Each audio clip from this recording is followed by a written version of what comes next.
In this video, I'm going to show you how Chiquita bananas were responsible for some of the most horrible human rights abuses in history. If you liked the video, drop a like, subscribe to this channel for more videos, and hit that notification bell. Bananas are believed to have originated up to 10,000 years ago, and many scientists believe that bananas were the world's first fruit. For hundreds of years after their discovery by the Western world, bananas were seen as an expensive, exotic fruit until the early 20th century when their popularity took off. This was due to innovations in refrigeration systems which made the transfer of perishable products like bananas much easier than before, and many entrepreneurs saw a unique opportunity. Captain Lorenzo Dow Baker was an American sailor and businessman who traveled frequently to Jamaica. He is the founder of the United Fruit Company, one of the most disastrous companies to ever exist. He discovered bananas on a trip to Jamaica in 1870, and he attempted to transport some back to the United States. After my voyage in 1870 to the Jamaican Isle, I returned with 160 bunches of the odd-shaped banana fruit, and all count were spoiled on arrival stateside. I intend to return next year in attempt to bring home a cargo of green bananas. I hope that they will ripen in transit and keep until sale. His first effort failed, but knowing the incredible profit to be made, he tried the endeavor once again. I returned to Jamaica and purchased more of the banana fruit for a few cents per stalk. After nearly 2 weeks at sea, as I proposed, the bananas began to ripen. Oh, you could imagine the smile on my face when I arrived 11 days later and unloaded the now yellow fruit on New Jersey wholesalers for $2 per stalk. I do intend to establish a company of partners and expand this very profitable enterprise. The promise of significant profits caught the attention of railroad and steamship barons from Boston. Captain Baker formed a partnership with Andrew Preston, and together they formed the Boston Fruit Company.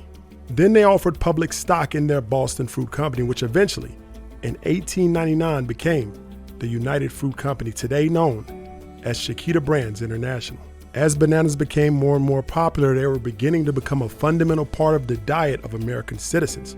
Potential profit skyrocketed and caused United Fruit to make huge investments in Latin America, one of the few places on earth that had cheap labor, unstable governments, and the climate and soil type needed to grow the bananas at a large scale. The United Fruit Company then began to pursue an aggressive vertical integration strategy, wishing to own and control almost every aspect from production to distribution. In other words, they wanted to own the trees, the transportations, and also the final point of sale. Vertical integration is when a company controls as many stages of the supply chain as possible. Instead of relying on outside suppliers, the company attempts to have a better control over the entire process. Although vertical integration is very expensive at first, owning as much as the process as possible is more profitable in the long term. In order to protect this vast growing empire, United Fruit created and funded a private navy. The company purchased surplus United States Navy battleships. Then they painted the ships white to reflect the tropical sun and help keep the temperatures of the banana lower, hence the name, the Great White Fleet. 1,000 miles south of New Orleans, the blue waters of the Caribbean break upon the shores of Central America. For many years, these fascinating tropical countries have been served by United Fruit Company's Great White Fleet. These lands are principally agricultural, and their combined population is actually less than the population of New York City.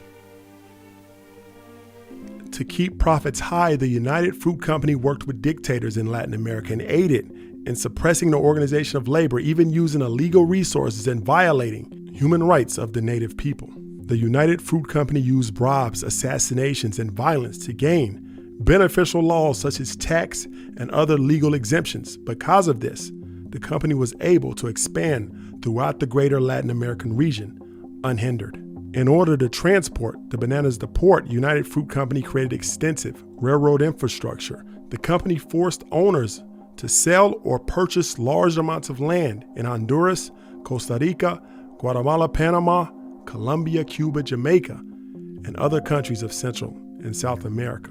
Latin American journalists referred to the company as El Pulpo, which means the octopus, because the United Fruit Company had tentacles that squeezed the life out of many countries in Latin America. United Fruit put great pressure on any politician that refused to cooperate, even going as far as assassinations and violence, to discourage any action that could benefit the public in order to gain more power and higher profits.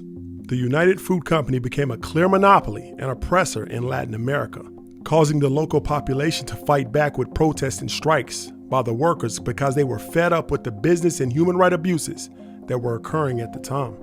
One of the most famous reggae songs in history has lyrics that allude to this. Daylight Come and Me Wanna Go Home is based on Jamaican workers being forced to work all day and night loading bananas by the United Fruit Company. The United Fruit Company ruled with an iron fist. This included horrible working conditions, and they used violence and threats of violence to keep the native workers in check. In 1929, banana pickers in Colombia organized a protest against poor pay and working conditions. A strike was called, but the United Fruit Company was very angry. This all peaked in a horrible mass murder called the Banana Massacre on November 12, 1928, when mercenaries of the United Fruit Company and the Colombian Army opened fire on the crowd of strikers. It is estimated by some that up to 3,000 people were killed in this brutal, unprovoked attack. One of the most popular books in Latin America, 100 Years of Solitude by Gabriel Garcia Marquez, spoke of the banana company's arrival to Latin America and the hired assassins and destructions of an emerging Latin American economy and political system. The United Fruit Company merged with AMK in 1970 to become the United Brands Company. In 1984, to escape its negative past, it was transformed into the present-day Chiquita Brands International, who, even under the name change, is still actively doing damage to Latin America. In 2007, Chiquita Brands, the successor to the United Fruit Company, pleaded guilty in a U.S. court to aiding and abetting and funding a highly dangerous terrorist group in Colombia. Under a plea agreement, Chiquita agreed to pay $25 million in restitution and damages to the families of the victims of this terrorist group. Chiquita also admitted that the terrorist group had been funded to protect the interest of Chiquita Brands in Colombia. In addition to monetary payments, Chiquita had also been accused of smuggling weapons to terrorist groups and assisting in smuggling drugs like cocaine to Europe. In addition to stunning Latin America's growth, Chiquita Brands destroyed entire ecosystems that existed in Latin America before, devastating biodiversity. The United Fruit Company's entire process of creating plantations to farm bananas created severe environmental effects that persist today. The United Fruit Company would clear entire forests, and they drained marshland. Techniques like this destroy the ecosystem and drain the land's fertility. Once the land's fertility was exhausted, the United Fruit felt it was easier just to abandon the current land and clear some more in the same manner. Besides the environmental impact, United Fruit had a serious impact on the economic and political development of Latin America, all of which Latin America is still trying to recover from even today.